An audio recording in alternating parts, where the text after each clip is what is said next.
काय चुतिया समजलं? महाराष्ट्र हा लढवय्या महाराष्ट्र आहे. जे जे काही मिळवलं ते आजपर्यंत लढून मिळवलेलं आहे. महाराष्ट्राच्या वाटेला जाण्याचा प्रयत्न करू नका. हा तिसरा नेत्र जर समजा या शिवरायाचा उघडला ना तर सगळेच भस्मसात व्हाल. अमिताभ बच्चन यांच्या काहीतरी घरावरती म्हणे बाटली फेकली. हो, माझा कार्यकर्ता एक बाटली नाही फेकेल, अख्खा क्रेट फेकेल. ते एक दुसऱ्याचे आहे ते बसलं बिहारमध्ये कानाचे केस वाढवून. गंगा में स्नान करना चाहिए राज ठाकरे को.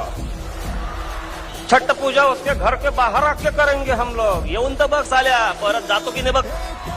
मला लोक विचारतात काय तुमची मराठीची व्याख्या काय? सोपी आहे. छत्रपती शिवाजी महाराज की म्हटल्यानंतर ज्याच्या तोंडून आपसूक जय येतं तो मराठी. आमच्या शिवरायांचं ज्यावेळेला शिवचरित्र ज्यावेळेला वाचत असताना किंवा ऐकत असताना ज्याच्या अंगावरती काटा येतो ना तो मराठी.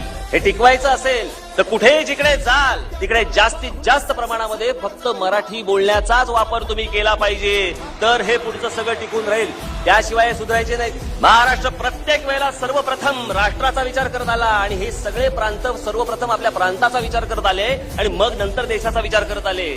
हे महाराष्ट्राला राज्य घटना शिकवणार. ज्यांनी घटना लिहिली तेच मुळातले महाराष्ट्रातले. हे आम्हाला काय शिकवणार? इथे काठ्या वाटण्याच्या भाषा करता तुम्ही. आणि मग मी काय चुकीचं बोललो होतो? याबो आजमीने जर समजा इथे काठ्या वाटपाचा कार्यक्रम केला तर राज ठाकरे महाराष्ट्रभर तलवार वाटपाचा कार्यक्रम हातामध्ये घेईल. 2-2, 2.5 हजार महिलांवरनं इकडे येऊन दादागिरीची भाषा नाही करायची. तुम्हाला इकडे राहायला देतोय हे उपकार समजा.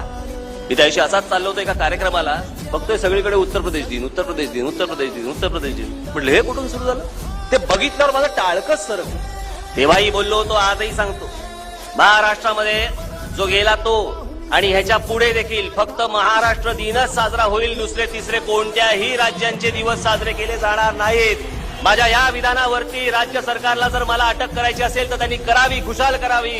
कितीही वेळा यासाठी मी जेलमध्ये जायला तयार आहे. परंतु मी ही असती नसती लफडी मी महाराष्ट्रात होऊ देणार नाही. कोणत्याही परिस्थितीत होऊ देणार नाही.